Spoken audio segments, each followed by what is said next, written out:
خداوند کے زندہ اور پاک کلام میں سے عزرا کی کتاب اس کا 7واں باب۔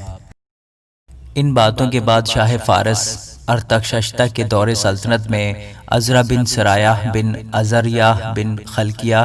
بن سلوم بن صدوق بن اخیتوب بن امریہ بن عزریہ بن مرایوت بن زراخیہ بن عزی بن بکی بن ابیسو بن فنحاس بن علی ازر بن ہارون سردار کاہن، یہی عزرا بابل سے گیا اور وہ موسیٰ کی شریعت میں جسے خداوند اسرائیل کے خدا نے دیا تھا ماہر فقیہ تھا،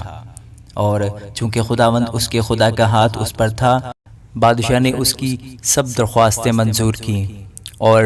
بنی اسرائیل اور کاہنوں اور لاویوں اور گانے والوں اور دربانوں اور نتنیم میں سے کچھ لوگ ارتخششتہ بادشاہ کے 7ویں سال یروشلم میں آئے، اور وہ بادشاہ کی سلطنت کے 7ویں برس کے 5ویں مہینے یروشلم میں پہنچا، کیونکہ پہلے مہینے کی پہلی تاریخ کو تو وہ بابل سے چلا اور 5ویں مہینے کی پہلی تاریخ کو یروشلم میں آ پہنچا، کیونکہ اس کے خدا کی شفقت کا ہاتھ اس پر تھا، اس لیے کہ عزرا آمادہ ہو گیا تھا کہ خداوند کی شریعت کا طالب ہو اور اس پر عمل کرے اور اسرائیل میں آئین اور احکام کی تعلیم دے، اور عزرا کاہن اور فقیہ یعنی خداوند کے اسرائیل کو دیے ہوئے احکام اور آئین کی باتوں کے فقیہ کو جو خط ارتخششتہ بادشاہ نے عنایت کیا اس کی نقل یہ ہے۔ ارتخششتہ شاہنشاہ کی طرف سے عزرا کاہن یعنی آسمان کے خدا کی شریعت کے فقیہ کامل وغیرہ وغیرہ کو میں یہ فرمان جاری کرتا ہوں کہ اسرائیل کے جو لوگ اور ان کے کاہن اور لاوی میری مملکت میں ہیں، ان میں سے جتنے اپنی خوشی سے یروشلم کو جانا چاہتے ہیں تیرے ساتھ جائیں، چونکہ تو بادشاہ اور اس کے 7 مشیروں کی طرف سے بھیجا جاتا ہے، تاکہ اپنے خدا کی شریعت کے مطابق جو تیرے ہاتھ میں ہے یہودا اور یروشلم کا حال دریافت کرے، اور جو چاندی اور سونا بادشاہ اور اس کے مشیروں نے اسرائیل کے خدا کو جس کا مسکن یروشلم میں ہے اپنی خوشی سے نظر کیا ہے لے جائے،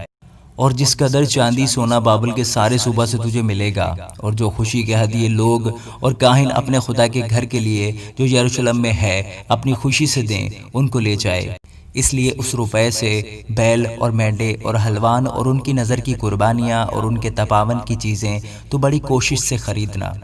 اور ان کو اپنے خدا کے گھر کے مذبح پر جو یروشلم میں ہے چڑھانا، اور تجھے اور تیرے بھائیوں کو باقی چاندی سونے کے ساتھ جو کچھ کرنا مناسب معلوم ہو وہی اپنے خدا کی مرضی کے مطابق کرنا، اور جو برتن تجھے تیرے خدا کے گھر کی عبادت کے لیے سونپے جاتے ہیں ان کو یروشلم کے خدا کے حضور دے دینا، اور جو کچھ اور تیرے خدا کے گھر کے لیے ضروری ہو جو تجھے دینا پڑے اسے شاہی خزانہ سے دینا،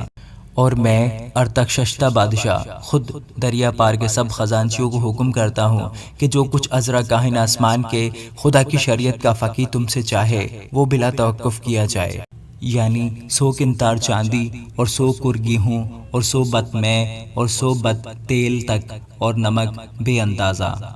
جو کچھ آسمان کے خدا نے حکم کیا ہے سو ٹھیک ویسا ہی آسمان کے خدا کے گھر کے لیے کیا جائے، کیونکہ بادشاہ اور شہزادوں کی مملکت پر غضب کیوں بھڑکے۔ اور تم کو ہم آگاہ کرتے ہیں کہ کاہنوں اور لاویوں اور گانے والوں اور دربانوں اور نتنیم اور خدا کے اس گھر کے خادموں میں سے کسی پر خراج، چنگی یا محصول لگانا جائز نہ ہوگا، اور اے عزرا تو اپنے خدا کی اس دانش کے مطابق جو تجھ کو عنایت ہوئی حاکموں اور قاضیوں کو مقرر کر، تاکہ دریا پار کے سب لوگوں کا جو تیرے خدا کی شریعت کو جانتے ہیں انصاف کریں، اور تم اس کو جو نہ جانتا ہو سکھاؤ، اور جو کوئی تیرے خدا کی شریعت پر اور بادشاہ کے فرمان پر عمل نہ کرے اس کو بلا توقف قانونی سزا دی جائے، خواہ موت یا جلاوطنی یا مال کی ضبطی یا قید کی۔ خداوند ہمارے باپ دادا کا خدا مبارک ہو جس نے یہ بات بادشاہ کے دل میں ڈالی کہ خداوند کے گھر کو جو یروشلم میں ہے آراستہ کرے،